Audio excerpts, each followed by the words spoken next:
Welcome to Glib, the podcasting madness of three people and the shark of their dreams. Our hosts include Jack Jenga Ship Edithel, Lauren Oboe Crazy Urban, and Jonathan Roadblock Cerna. Dive in as they chat with interesting people across the internet and generally talk about really geeky things. Be a chum and join us, won't you? It's time for Glib Shark.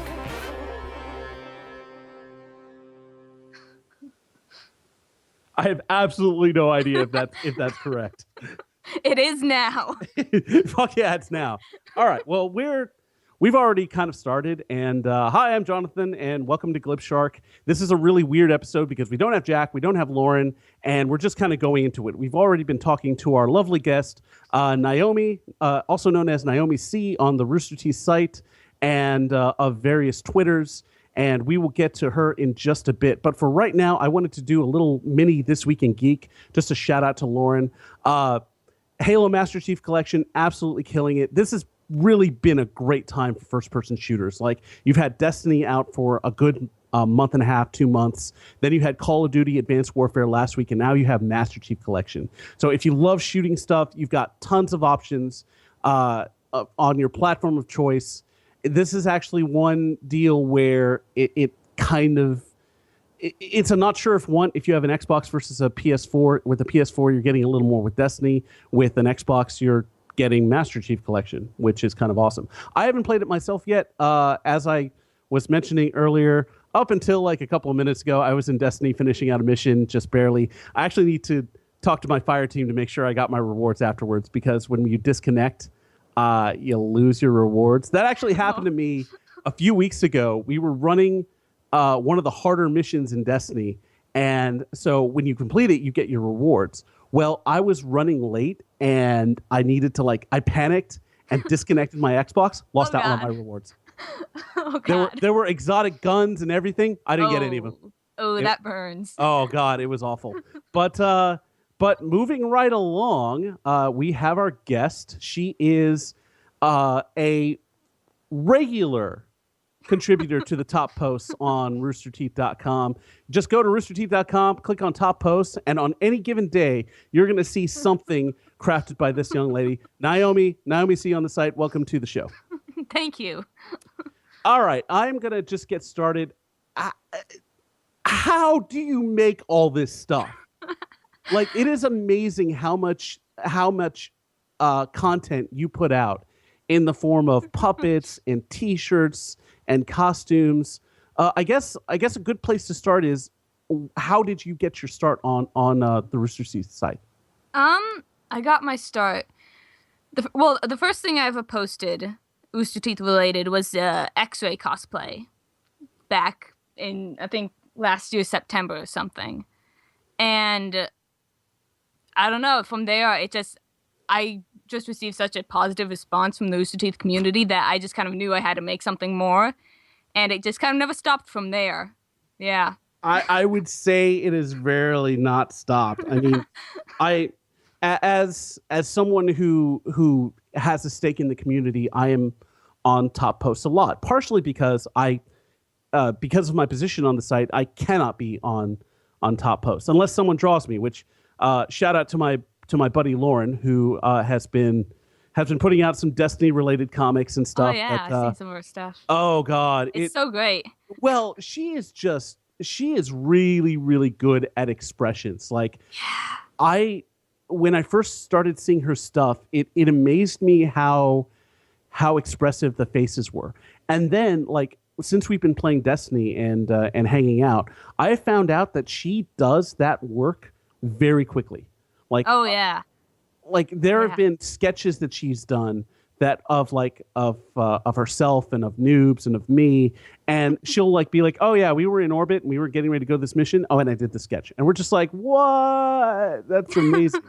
But and you guys are similar like that in that she puts out lots of comics come podcast time, and it just seems like every day you're putting out a new T-shirt or new costume that's related to something that's gone on. Where do you find your biggest inspirations as far as from the content there?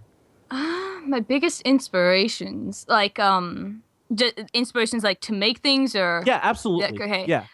I don't know. It's just if I'm watching a video or if I'm just thinking, just out and about, just kind of think about Rooster Teeth stuff. It's just kind of like whatever kind of idea comes to me, I guess. There's not really one specific place I draw an inspiration from, but it's mainly a lot of it is what the community likes too, what they find interesting, and so I'll make something for that because I love making stuff that other people like because I like making people like happy. That's the main part of why I make what I like because I like making it. It makes me happy and other people like it, So that's kind of where I get my inspiration from, I guess.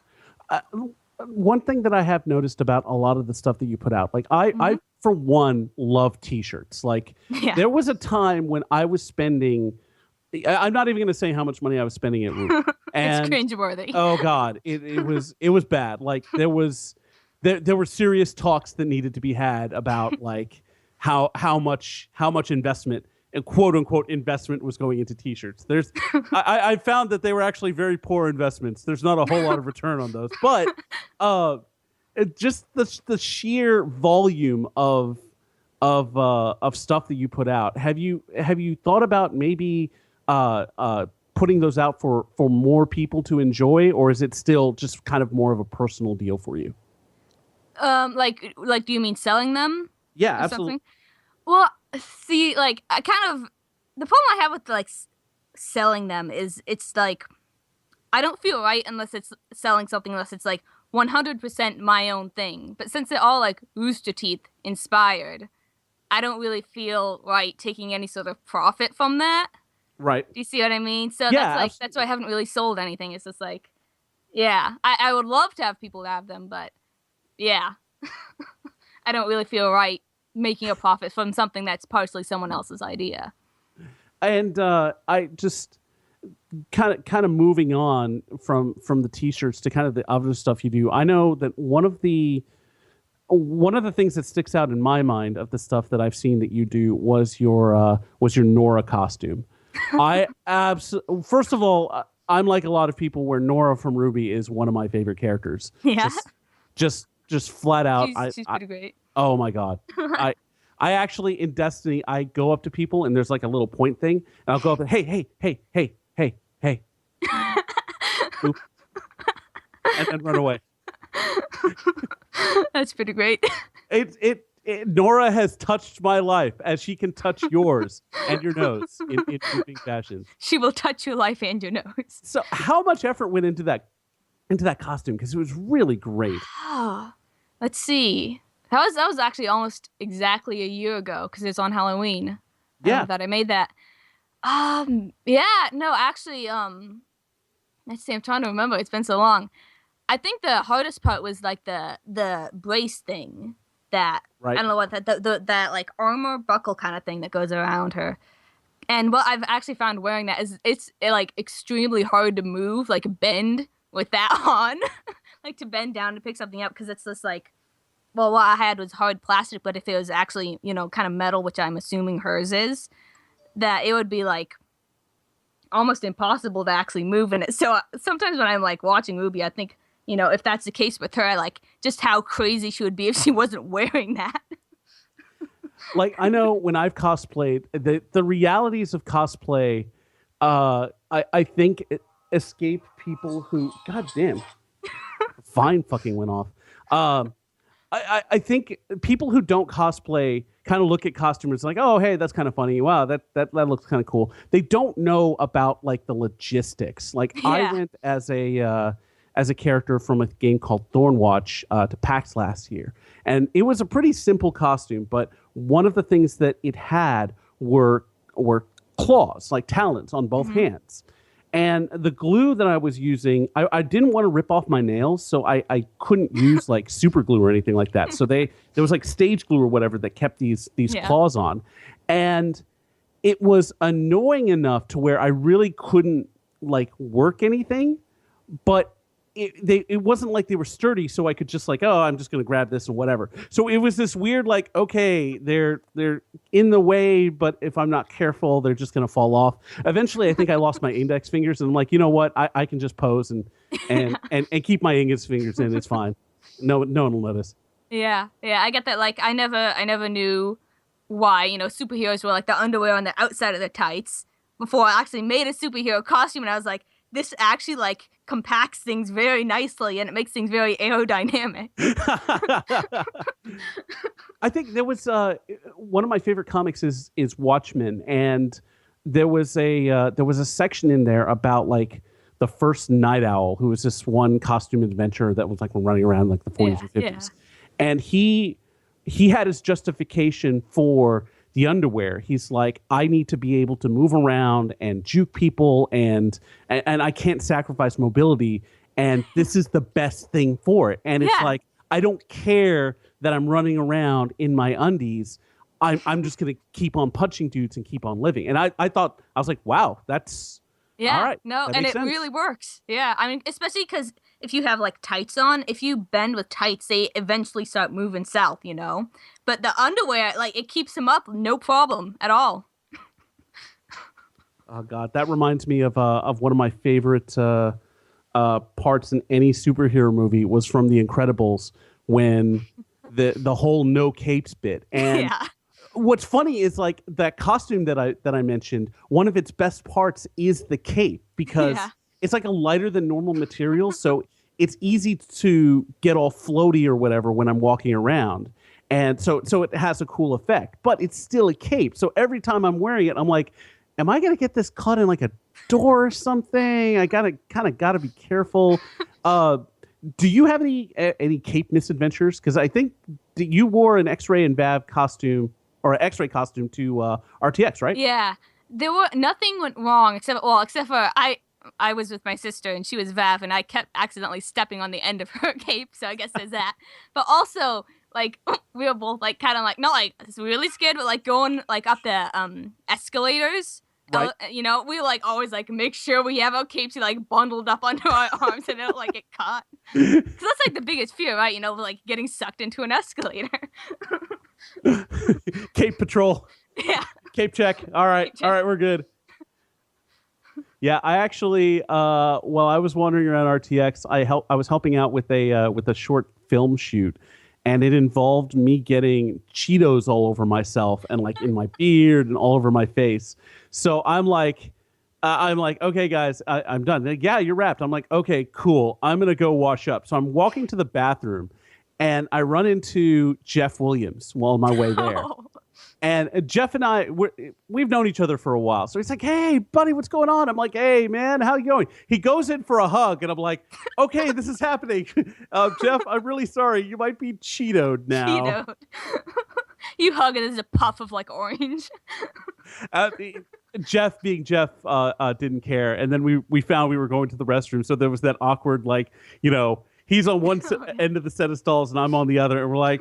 And we're having a light conversation. It's like, so, how's your RTX? It's fine. All right. Okay, cool.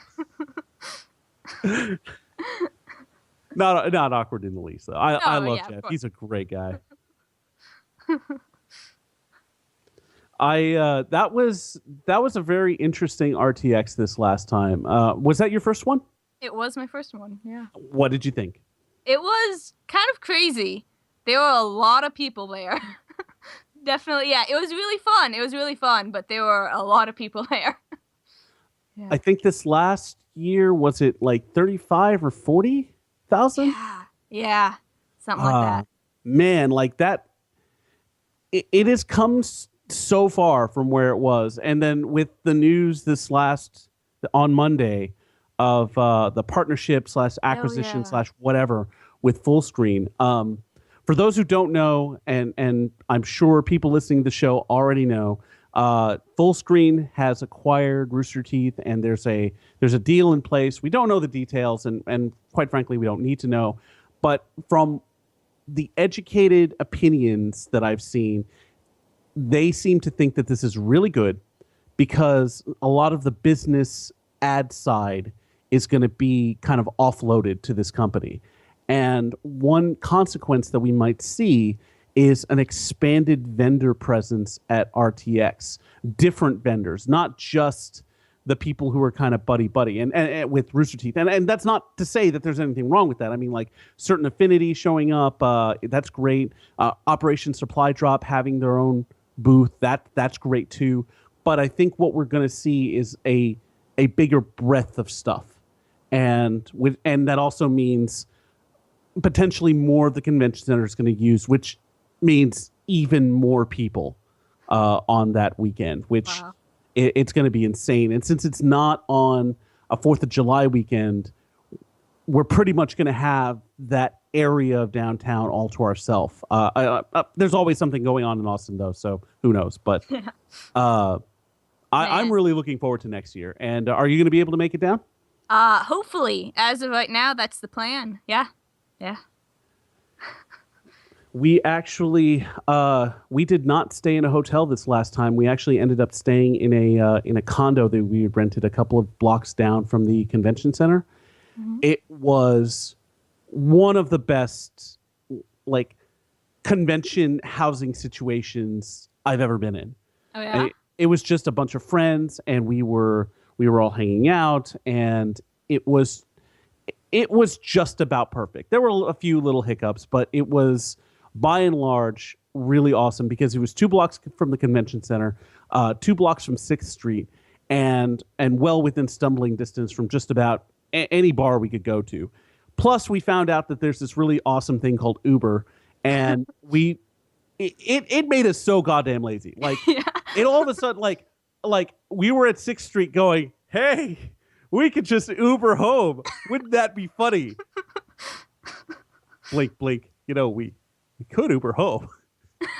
that could happen. It's like, no. That's insane. That is insane. There's a car right down the street. No, let's just walk up.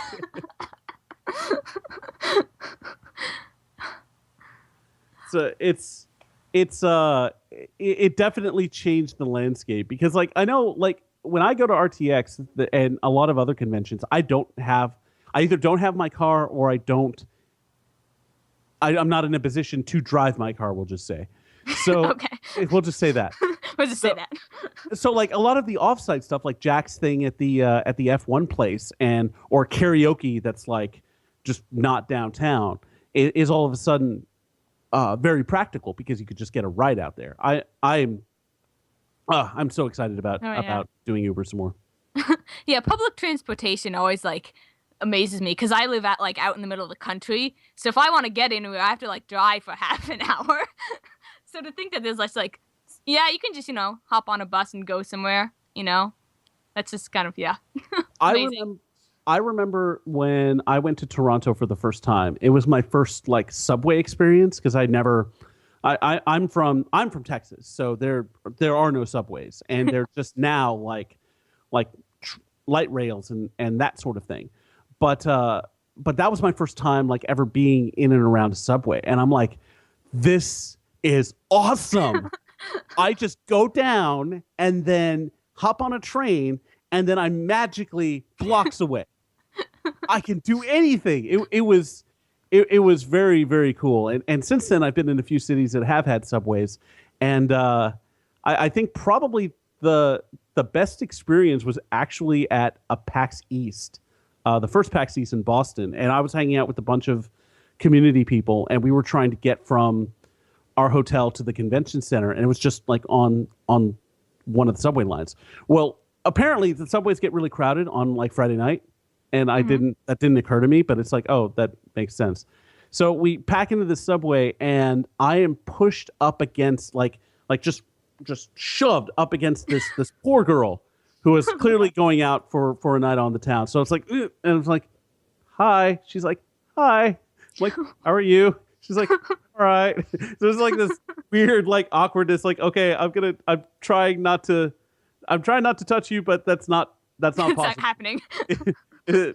There's people on around us making sure that there's constant contact. But she was a sport about it, and it wasn't a completely unpleasant experience. It was just lots of people. Well, I guess stuff like that happens, Yeah, like and for me it was weird, but for her, it was Friday night. I mean, that just might be a hazard of the job there of going out. So you said you live out in the country. Whereabouts do you live? I live in Iowa. Yeah. Oh, nice. Yeah. I actually have. I actually live in Oklahoma City, so it's we have the same fears of tornadoes coming after us. Yeah. Yeah. So last year, was it particularly bad for you guys? I don't think so. I mean, it's kind of hard to say, because I mean, after a while, kind of one tornado kind of bleeds into the other. But yeah, I don't think it was. We had a couple, I remember, but I think a lot of them missed us. Like they'd go south of us or north of us. Yeah, we around here we got a couple of big ones, and it was bad for a while, but it was it was a good, well, as good of an experience as it could be. But we're last year, actually that was 2 years ago. That was 2 years ago. Last year wasn't so bad. Like last year we never actually, or no, this year wasn't bad. Oh God, but this last year wasn't bad. Like, I don't think we had the tornado sirens go off because of a storm. So we got really, really lucky. Like, I was actually supposed to, at the beginning of the tornado season, clean out the storm shelter. I never got to it. and I didn't, we didn't need it. So yay. Yeah. Hey, that's good. Yeah. Yeah, there's only been a couple times when the siren that the nearest town has gone off. I think that was about 2 years ago, I think, 2 or 3 years ago. But yeah, normally tornadoes go, I think north of us, north of where we live. Want to remind our listeners that we're talking to NaomiC, and we're talking about the weather. That's where we've gone. I mean, violent weather. Violent weather. But that's fine. And we actually have a caller. Caller, you are on Glib Shark. Hi, this is Jack Fizzle of Glib Shark. Hey, Jack, how's it going? Pretty great. I'm in San Francisco. We're about to have tacos for dinner, and we whoa, the area. Whoa, hold on. Tacos in San Francisco. Yeah. Okay, are they some sort of fusion tacos? Because I think that's a little far from San Diego to LA to have trustworthy tacos. I haven't eaten them yet. As far as I know, they're normal. It's a hole-in-the-wall taco place, and my dad and I found it, and we thought, this is a good dinner. And Mom didn't veto it, so let's have tacos. Hi, Naomi. You still there? I am still here. Great. I hope you have a great time on the show. Jonathan does a great job, and honestly, I didn't want to get in their way too much, but I just wanted to call in and, say hi to everybody while I was out of town. But I will be back next week. Yay! All right, guys. I'll let you go. I will talk to you later. See you, Jack. See ya. Bye. Bye. Jack Edithel, everyone. Just calling from San Francisco. Land of suspect tacos. I'm giving him crap, but actually, so Jack is Indian. I'm Hispanic. So he found a hole-in-the-wall taco place out in San Francisco. I actually, a couple of packs ago, found a hole-in-the-wall Indian place in Seattle that turned out to be absolutely incredible. Oh my God. You've kind of been to RTX and you're planning to go on the next one. Is a convention like PAX or PAX Prime in Seattle or PAX East in Boston on the radar for you at all? Not right now, just because money. Yeah. But I would love to go sometime. Yeah. That's even at this stage, it's like next year I have to budget, and it's less about the money. I mean, the money's still a big part, and if my wife's listening, yes, the money is the biggest part. The most important part. Most important thing ever. But it's actually the vacation time that I need to budget because I quickly run out of that. But anyway, yeah. So next year is going to be really, really interesting because I have a bunch of different weddings I have to go to. It's bizarre. I think I have like 3 weddings to go to, including Jack's. Oh, yeah. Huh. Fortunately, he's getting married on a Memorial Day, so that helps That's with the nice. vacation. Yeah. Well, that's why RTX was great on the 4th of July. I mean, yeah. everything notwithstanding for like crowds and stuff. I mean, it was really great getting that extra day off. But we're in a different ball game next year. So what if you do end up going to RTX and that is the plan? Are you gonna have some new costumes for us? Probably, yeah, probably. Oh God, what am I saying? Of course you're gonna have new costumes. You're gonna have I'm gonna have like 10 new. You're gonna have like a change every 4 hours.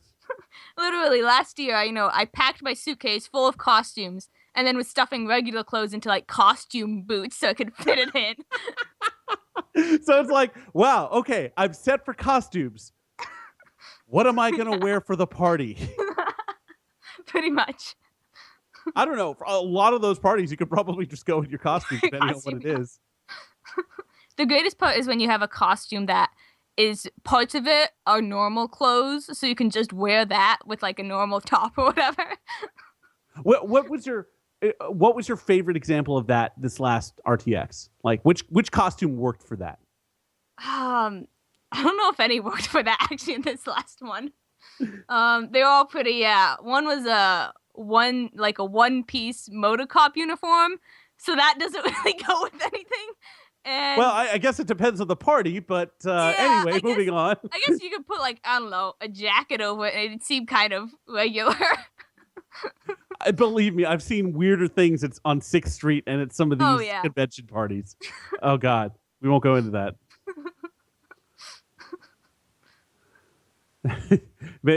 Well, I was about to say maybe you'll find out about it someday, or maybe not. Maybe it's probably better you don't. But actually, that is one of the things that I really like about RTX is that for some of the problems it's had, fire alarms and whatnot withstanding, it is still a big community, like almost family gathering. Yeah. It's welcoming, it's supportive. There are always going to be a little bit of negativity and problems at these things. I mean, just when you bring that many people together, but it still surprises me how homey it still feels. Yeah, I think one of my favorite experiences actually was on the plane ride over to RTX. And like you look around the plane and like everyone on the plane is going to the convention, almost every single person. And, we just, like, talk and stuff. And I've never had, like, that experience on a plane before. Yeah, like, I know, and so it kind of depends on when you're going. I know for PAX Prime, I generally would fly out, like, a little bit earlier. So you'd have that trickle. Like, you're sitting in the airport, and you're going, is that person going to PAX? I think that person might be going to PAX. It's actually when I'm coming back from a lot of those, you tend to get a lot more of the hey, you were just at PAX or whatever, because a lot of them were wearing the stuff that they got at the convention, so they're super easy to pick out. Whereas when they're going there, they're going in like their shepherd hoodie, maybe at best, or something like that. It's a little bit more subtle. Yeah. I just. For RTX, it just makes total sense to drive, and which can make for some adventures. My favorite traveling partner, whenever we head down to RTX, we always bring lots of movies. So I think we've watched Blues Brothers, Big Lebowski, Band of Brothers. Actually, we'll marathon that stuff. It's pretty great. I remember one year, we showed up at midnight at the Highball, and we go in and we see Mary Sailor Tweak McDowell, and she gives me this big hug, and she's like, wait a minute, your Twitter said you left like 5 hours ago. How did you? And I'm like, we went the speed of lights. We endangered so many people on the way down here. And then I was like, just to be with you. And she's like, oh. Actually, the cops are pulling up right now. We actually caused a lot of accidents. Oh, God. Lisa, get out of here. Save yourself. Maybe I should admit that stuff. Oh, well. It's there's probably like a like a statute of limitations or something. Lack of evidence. This is not a legally binding confession at all. You hear a knock on your door right now. Sir, open up. Fuck off! I don't have to go get a warrant. There was actually in the outbreak of to switch gears for a second, just because we're kind of on this route. There was actually a lot of pushback on police, like just recently, and I mean for very justified issues. Do you feel like with your Motocop costume, you could kind of bring things back around, like do some actual like good for the men and women in blue? Bring back Justice 2014. Exactly. I'd probably have to get an actual motorcycle for that to actually happen, you know? I feel like that's where the power comes from. I wonder how far you could get into the convention center with a mini bike. With a mini bike.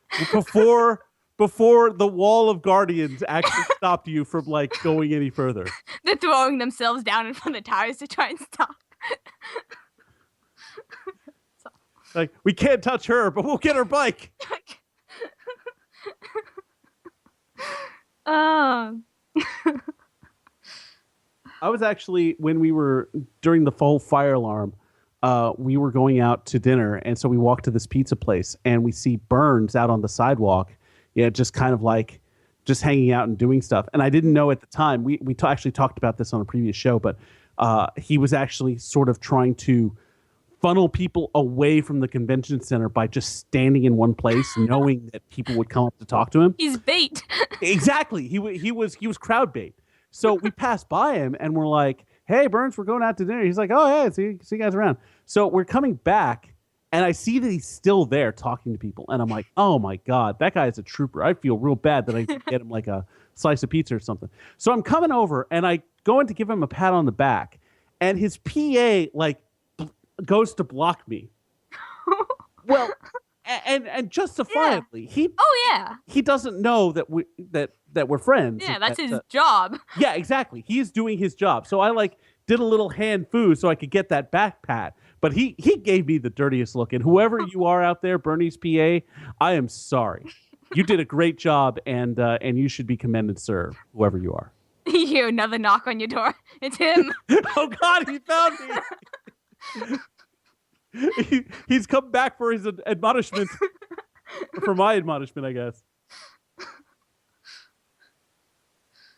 But yeah, the Guardians at RTX last year, they must have been such troopers to like, with that whole fire alarm thing especially. Man.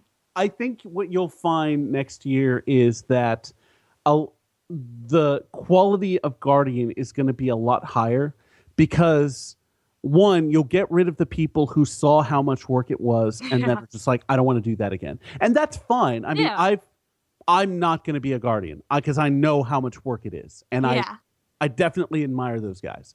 But you'll also see the people who are like, who like me have seen how much work they do, but want to do that. I know one of my housemates that I stayed with, this was her first year doing Guardian stuff, and she was on the security team. And now she can't wait to go back and work her ass off. And like, that's... respect. Yeah, that is a mad, crazy, awesome kind of person there. And that's, I mean, going forward, that's exactly what RTX is going to need. Yeah, yeah. I just, like, when we were leaving, I thought that this was just a really funny way to get everyone out of the expo hall, but I was wrong. Very wrong. He's finally admitting it. I'm wrong once or twice, maybe. Don't talk to my Destiny teammates. They lie. I'm right all the time. I have the best ideas. So we've talked a little about video games. What do you play? Not often. I mainly like RPG type games. Yeah, I just like an open world where I can just go out and explore. What's your favorite one recently that you've put a little time in? Still Skyrim. It's been what, 3 years. Yeah. Okay, yeah, 3 years, I guess. So I was trying to think. I actually have a buddy who we saw Interstellar and had sushi. It was incredible. It was a great mandate. I gotta say. And he actually has just gotten into Skyrim, and it's just absolutely been loving it. I think he likes the combat in Dark Souls a little bit better, but he likes the world of the world isn't like you are going to die. Everything you're going to love is going to die, and that's how Dark Souls is. But from what I understand. But yeah, I like Skyrim because it's just like I get to like make up my own story in my head, but and just kind of completely like make up this character and like live the actual story I've created for them. You know, like there are general plot points in Skyrim, but like for the rest of it, you can just pretty much make up your own thing. It's just like, yeah. I think that's one of the things that I like about games like Destiny and Halo Reach, where you're not playing as Master Chief or you're not playing as Gordon Freeman or whatever. You're playing as you. Like in Reach, Noble Six is you. In Destiny, you are your own guardian. And I know a lot of RPGs are like that. Not that Destiny's an RPG, but I think that's one of the big appeals. I know that just personally, whenever I play Dungeons and Dragons, more recently than in the past, I've actually put more of myself into my characters. I mean, before it was just like a glorified like board game. I was like, I'm an elf that loves dwarves. Yeah, sure, whatever. it gives me this feat and I get this other thing, so I'm good. And now I'm like, okay, I'm going to be actually think about what motivates this character and what drives them. And it's one of the reasons why I actually don't play games like Skyrim or Mass Effect. It's like I would lose myself to such a high degree that just not function at all. Yeah, I mean, I've done that. I'm still playing it, and it's been how many years? But yeah, I love being able to create my own reasons why a character would do this action. And it seems like that is very befitting for someone like you who has just massive creative reservoirs and reserves to just that just need to come out. I think one thing that we haven't touched on are the puppets. That's almost a joke. Touched on the puppets. Moving on. We're not going there. But so I've seen this stuff, and it really is a good emulation of Jordan's art style. When did you first get the idea that you were going to puppetize this stuff? Well, my main like inspiration from it was like Potter Puppet Pals, you know? Right. So I don't know. I think I was just looking at stuff on the internet, and somehow I just kind of thought, oh, it'd be kind of cool to make a puppet of this. I think I saw some sort of like Doctor Who puppet or something. I was like, oh, it'd be cool to make a Rooster Teeth puppet. And then I made the first one, and people seemed to like it, so I just kind of made a lot of them. How many puppets are you up to? Oh man, I don't know. Oh, I'm trying to count them, but I don't there's like a big box full of them. I'm looking at my shelves of stuff, and there's just like this box full of puppets. I was about to say, can your room display all the stuff that you've made? I have like two like actual like floor to ceiling shelves kind of along the walls. I have a lot of desks. I actually moved my bed into my closet so I'd have more workspace. Wow. Yeah. Wow. So yeah, my room is very full of stuff.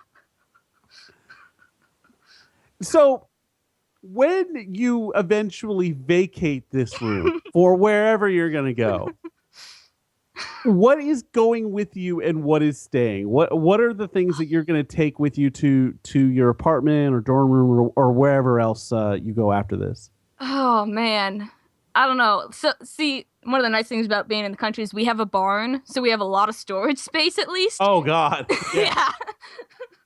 So we have a lot of places I can store stuff, but I don't know what I'm going to take, if I'm going to take anything and just start anew. Just leave it all behind. You're like, okay, mom and dad. So this is happening. Bye. Bye. But yeah, I don't know that I'm delaying that decision till the last possible moment. It's gonna be a tough decision. So what is next for you? I mean, you've done a lot of creative work, obviously, and just in your spare time as a hobby. Are you looking to parlay that? And not really parlay. That's terrible. Parlay. God damn.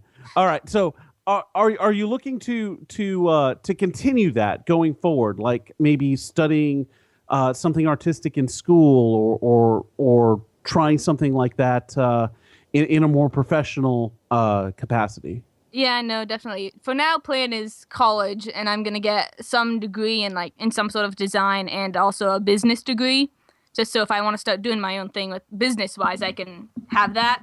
Right. So yeah, that's some sort of design. I don't know if it's gonna be some sort of graphic design or something like that, or some sort of material design. As someone who did science and engineering in college, we went in like absolutely fresh, like nothing Jon Snow, and we all knew it.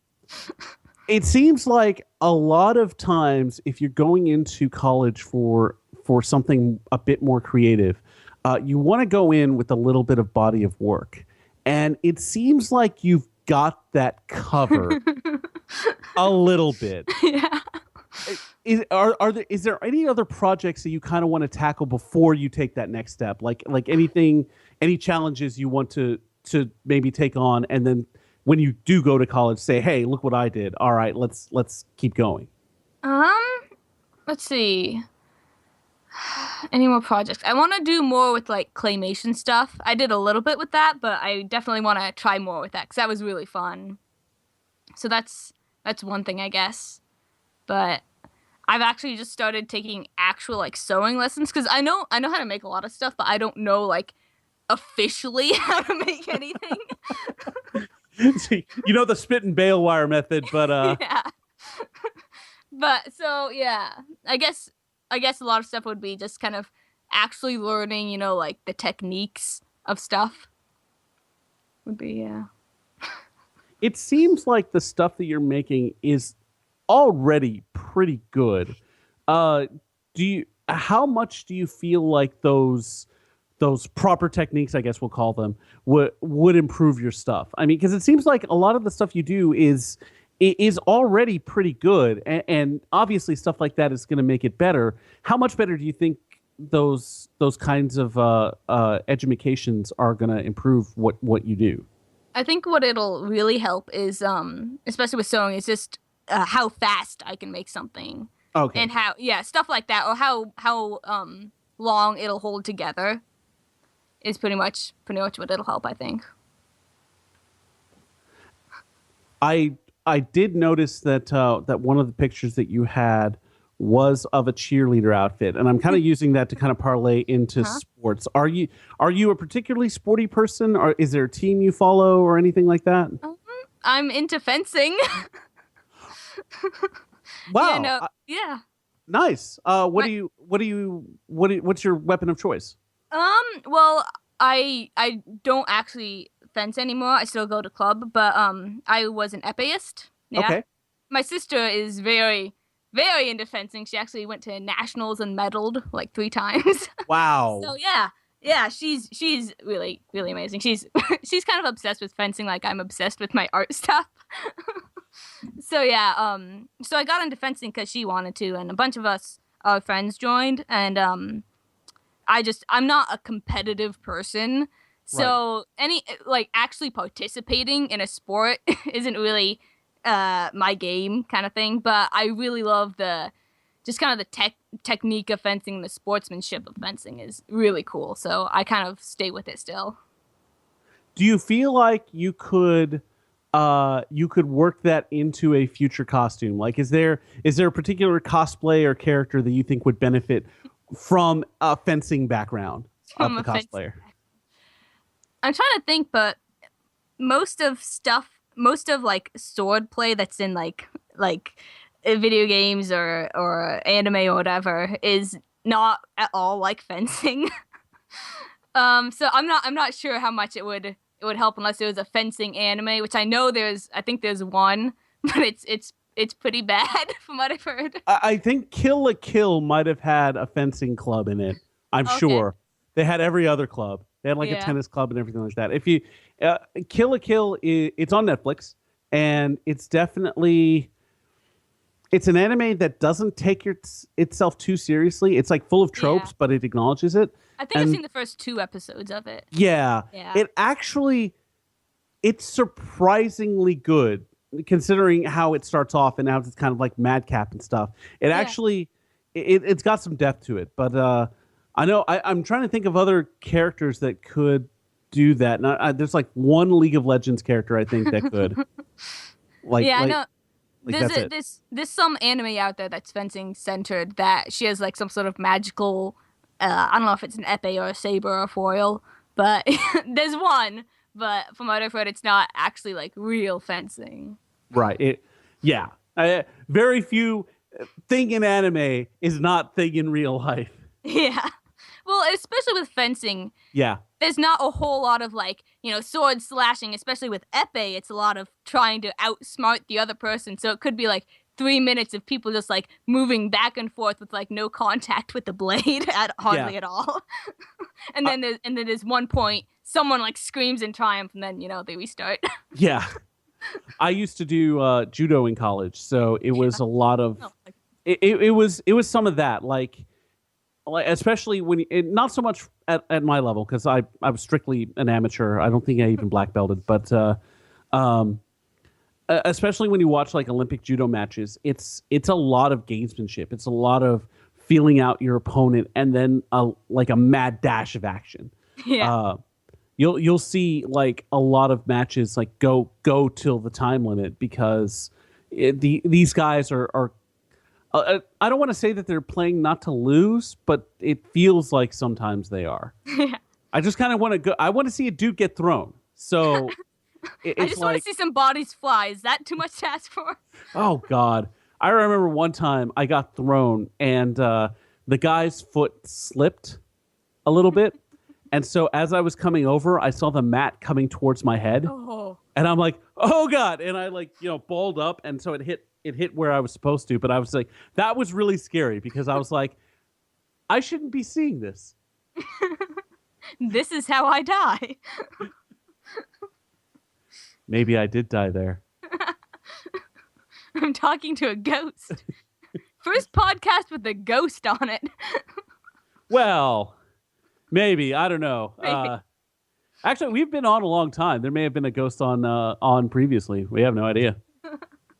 Cannot confirm. We actually, it's not quite fair because we do an episode a week. And we're up to episode, I think this is 383. And there are some podcasts that cheat. Nerdist Podcast, I'm looking at you.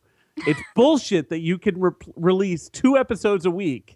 And be like, oh, we're episode 500 something. It's like, no, you're really not. And I think that episodes that you've counted maybe don't count. Not that we've done anything like that. Actually, our number is fairly legit, I think. I don't... We've missed a week or 2 just because of logistics, but we've been pretty solid. It's about how many weeks the show has actually been on. Oh, that's nice count. Yeah. That's all Jack though. He started late night Jenga ship. Settle down, kids. It's story time. No, not really. He started late night Jenga Jam, and it went for 300 episodes and 200 episodes. 200, 300? Fuck, I don't remember.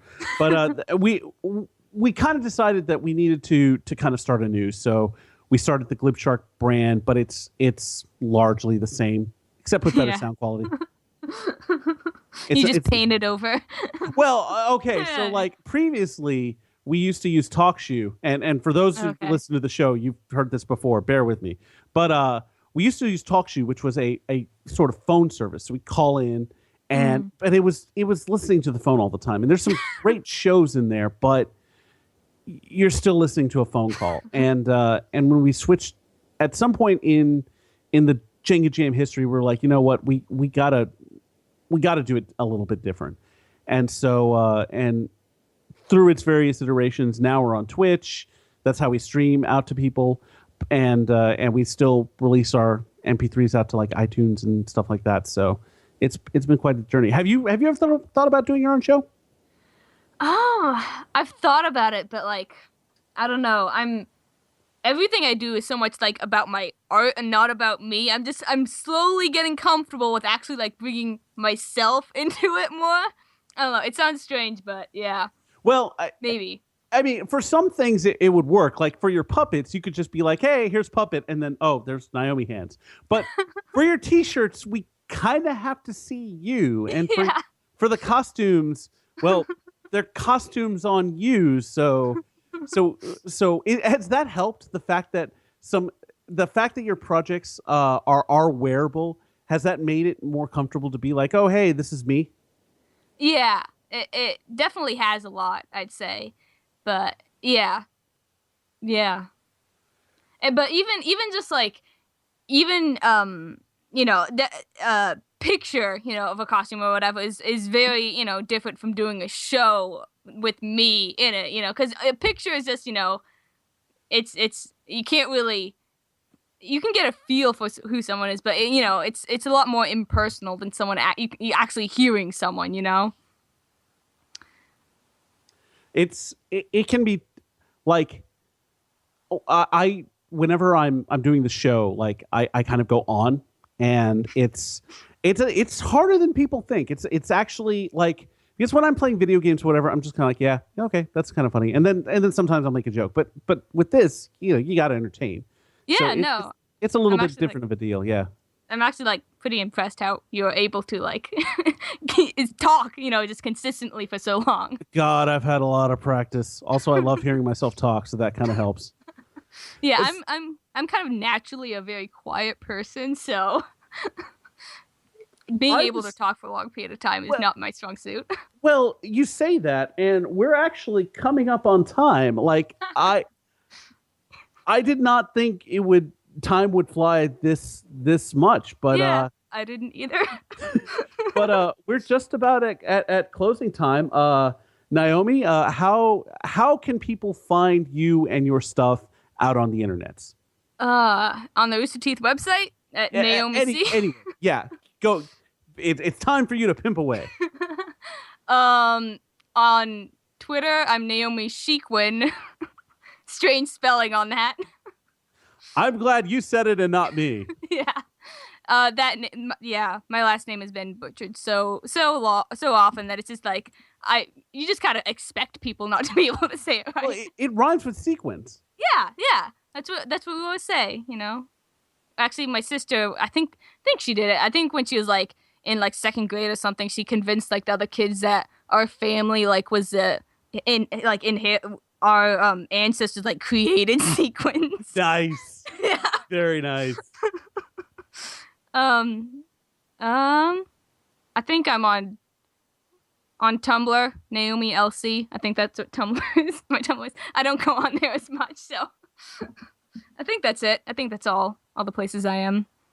Well, and obviously you can find her at roosterteeth.com/NaomiC. Naomi, thank you so much for stopping by. This was delightful. I'm really glad you could come on the show.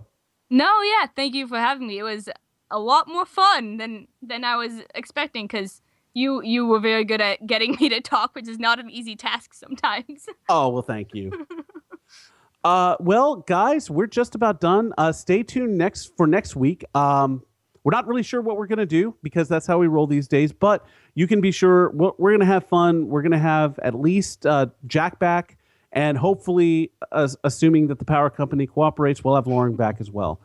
But you can find us at Glib Shark out on Twitter, and our website, glibshark.com, where we have past episodes, midnight movie reviews, hopefully again soon, and other various pictures and anything you could want in the Glib Shark world.